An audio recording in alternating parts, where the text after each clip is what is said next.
we'll go ahead and get started. So like I said, I'm Allie LaBerge. I'm here with One Digital. So we broker all of your insurance benefits, medical, dental, vision, all of that. So I'm here to kind of run through your benefits and answer any questions you may have for those plans. I'm Cindy Gonzalez with United Healthcare, and I'm here to just kind of talk through the medical plans themselves. So we'll go ahead and get started. We have a question at the section at the end, but there's such a small group. So if you have a question, just go ahead and stop us and we'll go ahead and answer it. All right, so this is what we're going to kind of touch base on. The new accident plan, the medical plans with the one new option, the HRA, the HSA, the FSA, contributions, and next steps. All right, so your new accident insurance. So why accident insurance? It can provide a lump sum benefit for injuries for you or your insured family members sustained as a result of an accident. So this is in addition to your medical insurance that you're going to have. So it can be used to pay any out-of-pocket medical expense to help supplement your daily living expense and unpaid time off of work. So this plan, for example, the broken leg, if you have an emergency room visit, it can be between $1,000, $2,000.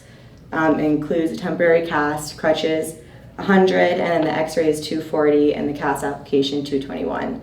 All those numbers. Physical therapy, $5 or $50 to $75, and then it lists it all off. So you can have it just basically is showing you all these different expenses you're going to have, and accident insurance can help supplement those with your medical insurance. So kind of lists those off. Other things that it can supplement is initial care in emergency rooms, specific injuries, hospital, surgical, and diagnostic, follow-up care, 24-hour coverage on and off job, and express benefit of $75. So if an insured person is injured as a result of an accident, an express benefit will be paid upon notification of the accident. So you'll get that $75 express.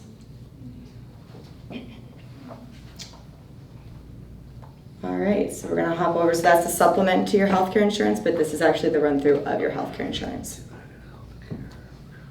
Got it? All right. All right, so United Healthcare was your previous carrier, so you've stayed with United Healthcare for this year. I don't know how many of you have had an opportunity to utilize those benefits, but United Healthcare has one of the nation's largest networks. So whether you are here in the state of Florida or you are traveling, you should not have any issues of seeking care. We have 99% of the U.S. population that has availability to network and to providers. Okay. There's two different plans that are being offered to you this year. One is going to be an HSA plan, which I hear is a little bit new to you, so I'm going to speak to that a little bit more. Rather than reading through the slides and knowing that this is a similar plan, you can see the only things I want to point out here is you've got in-network and out-of-network benefits. Obviously, you can see the difference that when you stay in-network, you're getting better coverage. Keep in mind that when you're in-network, that when you're looking at that preventative care, such as just wellness exams or when any wives or significant other that has mammograms, things of that nature, that's all 100% covered. Anything that's preventative is 100% covered. I just want to mention too that the lab of choice for United Healthcare is LabCorp. So anytime that doctor is asking you to have some lab work done, make sure that you're utilizing LabCorp. You're just going to get better benefits using the services and the facilities that we have contracts with. You can quickly see here too that when you do see the doctor though, you do have a $20 copay. You're seeing a specialist, you've got a $35 copay. Urgent care has a $50 copay. My best description I can give you, just keep in mind when you're in a situation and you're needing to seek care, think of the building. The bigger the building, the bigger the bill. So if you've got a child who's fallen at school and they think that they've broke their arm, urgent care might be the spot to start. So in this case, you've only got a $50 copay as opposed to that emergency room's $100 copay. Obviously, if you're having chest pains or something of that nature, we want you to seek the care that you need. Just be smart and think about how to make your dollars stretch further. The second plan here, this is your HSA plan. So your in-network benefits for individual is $2,000, for family is $4,000, so that's your max that you're going to pay out of pocket. Your out-of-network is going to be $4,000 for individual, $8,000 for out-of-network. You have co-pays again here as well. So you have 30, 60, and 10, depending on your primary, your specialist. Virtual visits. Has anyone utilized virtual visits in the last year?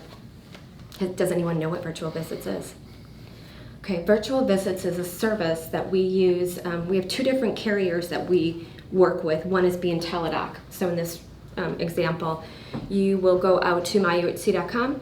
You're going to set up yourself with Teladoc. So you just sign up on it, and you can select a doctor, or you can leave it open.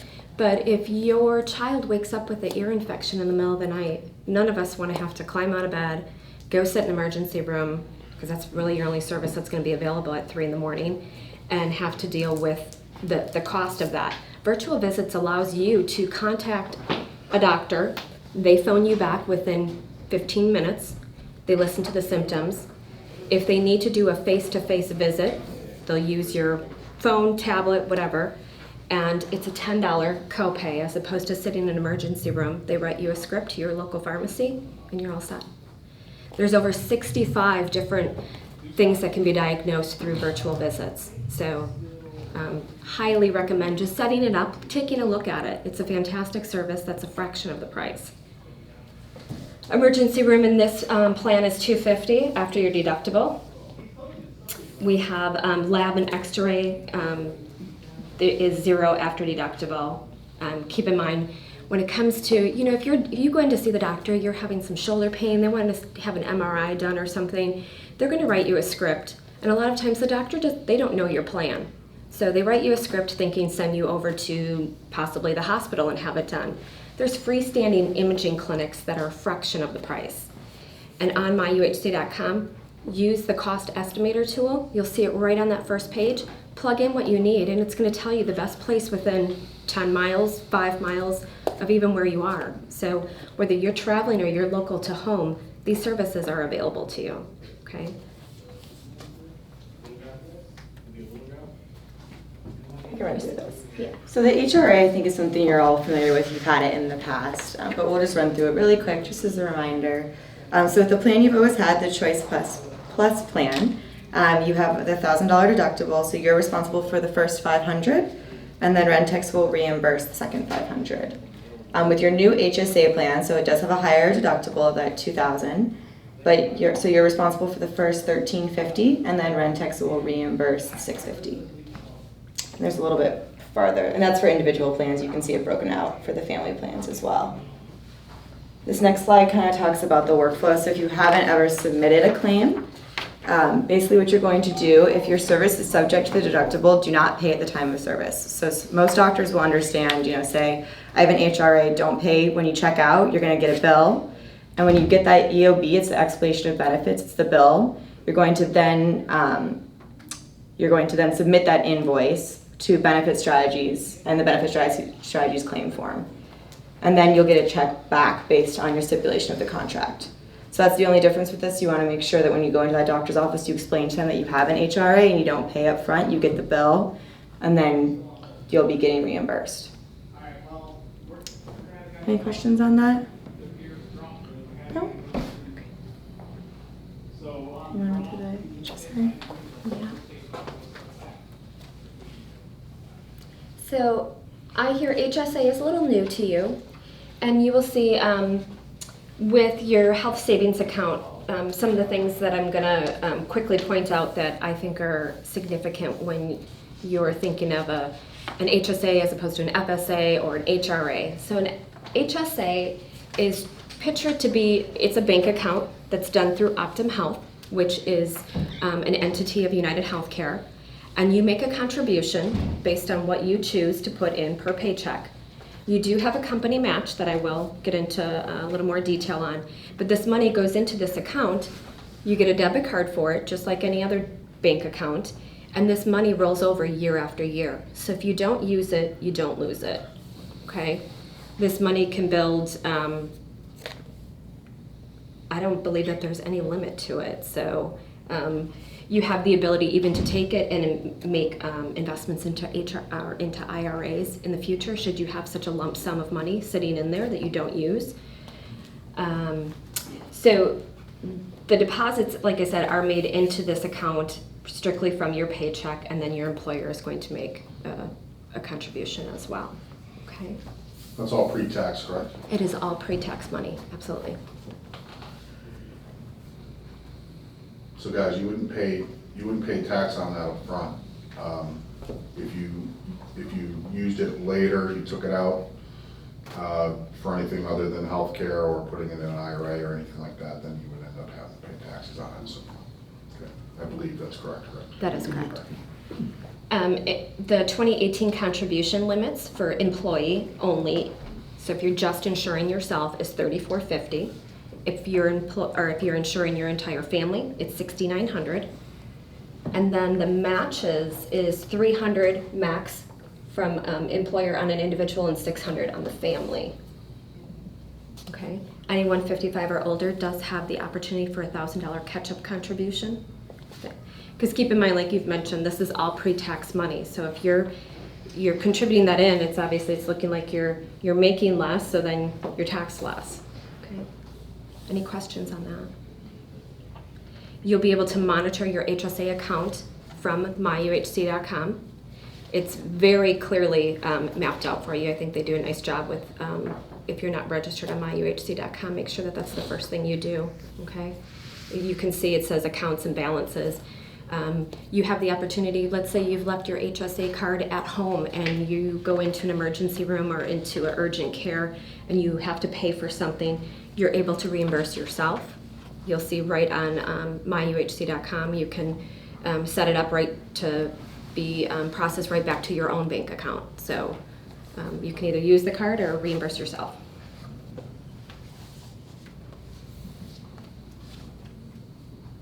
And this is just the things that I've mentioned. You can pay your bills right from myuhc.com with the Optum issued bank card. You can download forms that you might need to manage different accounts, setting up that personal information, and being able to manage the investments and activities on your HSA. This is the home page of myuhc.com, and once you log in, you'll see different tabs at the top, and that will show you accounts and balances, and that's where the HSA information is found.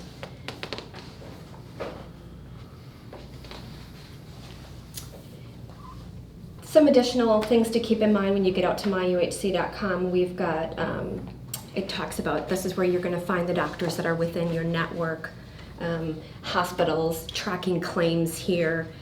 For those of you that prefer to have it that one step right at your hand, we've got an app called Health for Me, and I will get into that a little bit, but everything that myuhc.com offers you or allows you to track, you'll be able to do on the Health for Me app as well. You can track out your deductibles, your out-of-pocket max. You can see how everything, individuals in the family, the billing that has come through, you can see those EOBs. You can choose to go paperless, so things aren't coming to you in the mail. You can print additional ID cards. MyUHC.com is definitely your number one tool that you want to make sure that if you're not on there yet, make sure that you get set up. You can access prescription coverages. We have the ability to do mail order for if you have a maintenance medication that you're taking on a daily basis or monthly basis, you can have those medications delivered right to your door as opposed to having to go to the pharmacy. And there's also a savings. There's an incentive to use our health system as well, because that's owned by UHC as well. Here's the app that I was mentioning. You can see if you're traveling and your child becomes ill, you're in the car, you want an urgent care or need an emergency room of some sort, this app will tell you things that are within your area that are in your network, okay? Your ID card is in there as well. I've gone into the doctor's office, I've changed purses and forgot my ID card. I was able to email it right to them. You can take a look at your benefits. There's the cost estimator tool, which I think is a fantastic tool. You know, your doctor is he's gonna take care of you. You're gonna go in, you're gonna give your symptoms, and he's gonna tell you what he wants in order to get the best results to how to care for you. When he provides you that script or that MRI or anything, any type of treatment, cost estimator tool is the first thing you wanna take a look at. Just because he sends you to one place doesn't mean that that's the place you have to go. Do a little bit of research and determine where the cheapest services or less expensive services are available to you.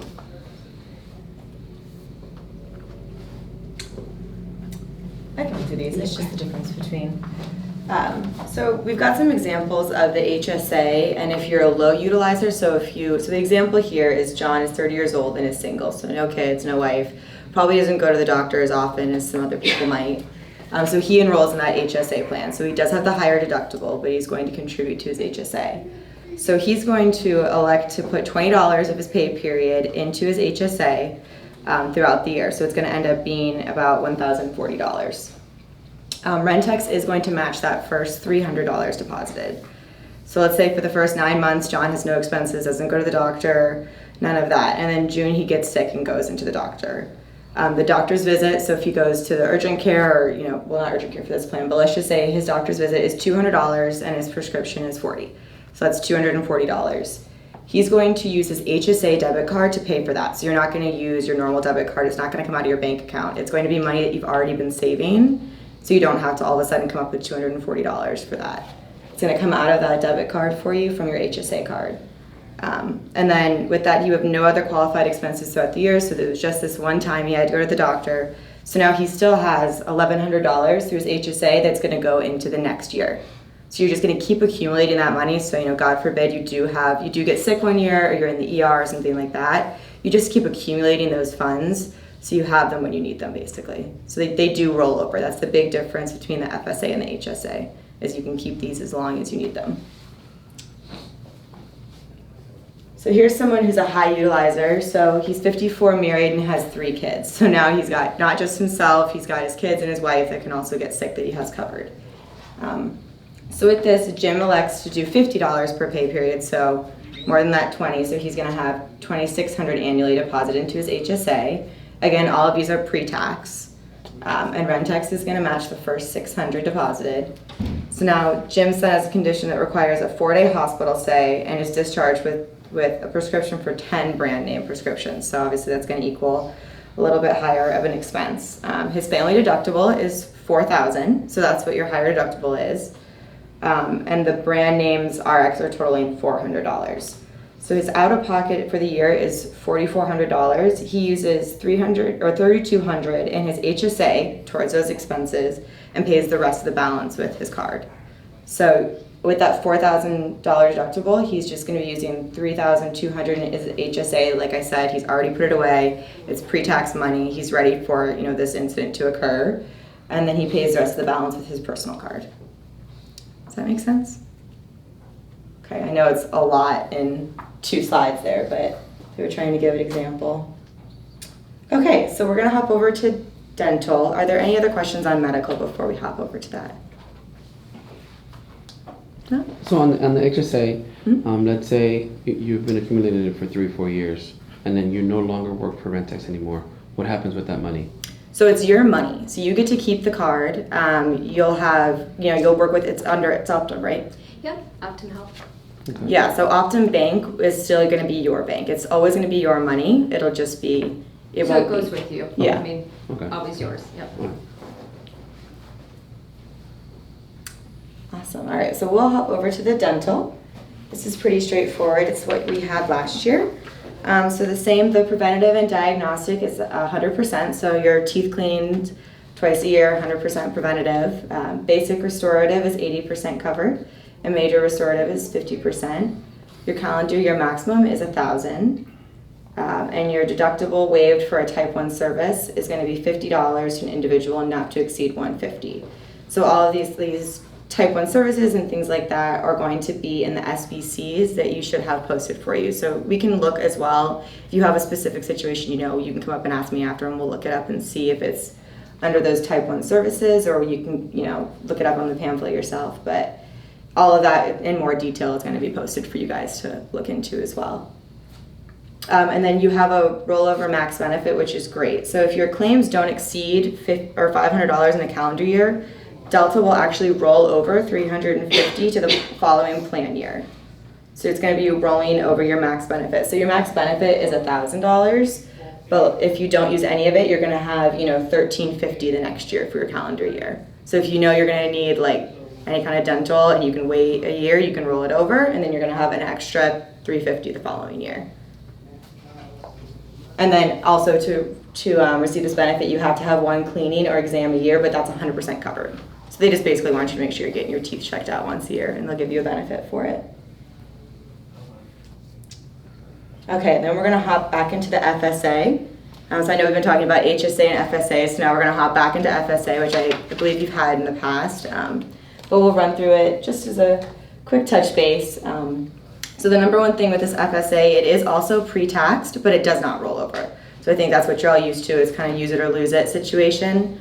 So with the dependent FSA, typical expenses are, daycare, summer camps, things of that nature, and the maximum contribution is $5,000.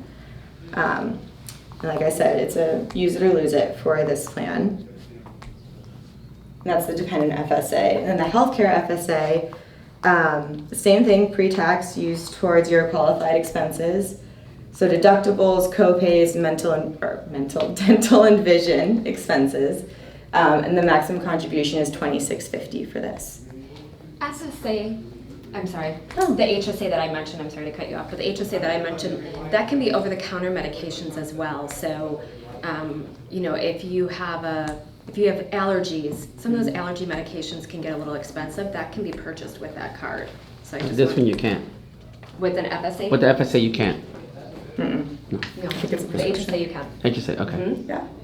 So the one thing to note that is a little bit of a change this year, now that you have an HSA plan, it's not available to employees if you elect an HSA plan. So you can't have an FSA and an HSA. So just going forward, knowing that you can't have both. And if you currently have the healthcare FSA and you want to enroll in the HSA for the next calendar plan year, you need to spend down all of your funds, which it's use it or lose it anyways, but you have to spend all of that down before you can start funding to your HSA. Basically, the government won't let you have both. So if you have funds in your FSA, you have to use them before you can start putting money into your HSA. And if you still have money in your FSA, you need to spend it quickly. You can go to the website and buy. There's medical things you can buy, like Band-Aids, things for the house that you might need for the year, and spend it that way. All right, any questions on the FSA or dependent care FSA? No. And this is just a rundown of the medical deductions. So you can see the HSA plan is a little bit lower of the cost, but like I said, the higher deductible, so it's just what makes more sense for your family and you as an individual. Then you have your dental plan, your vision, and then your voluntary life, your voluntary short-term and long-term disability, and your accident are all going to be calculated within your portal. So when you log onto your portal to do enrollment, that's when you'll see because it has to take in your age and salary and things like that. So it's a little bit different. Hold on, so to the right-hand side, that's a total. If you have medical, the HSA, the dental, and the vision. Yeah, so this is the cost for the bi-weekly contributions for medical, for family. And this is for single. Does that make sense? Mm-hmm. Okay. All right. So this is just the quick wrap up. So you want to go, the GoCo portal is going to be open on September 6th. Everyone must complete by September 14th. So if you want to make any changes to your existing coverage, this is the time to do it. You can't, just log in any time in the year and make changes. This is when you want to go in there and make those kind of changes. Unless you have a qualifying event, that's the only other way you can make those changes. So a birth, or if you get married, or things like that. And then, Excuse me, when you get married, you can make those changes right away and add your spouse. Absolutely. And if they have kids, you can also add their kids on there as well. And if you get divorced, that's also an event where you can remove spouse. Yep. And the only other thing I want to note is voluntary life, voluntary short-term disability, long-term disability require evidence of insurability if electing for the first time. So if you don't have them and you want to elect them, you do need to fill out this form and submit it. Is it through the GoCo portal? Mm-hmm. Yeah, so you'll just submit it right through the GoCo portal. All right, I believe that is it. Are there any questions on anything, the medical, any of the other plans that you might have?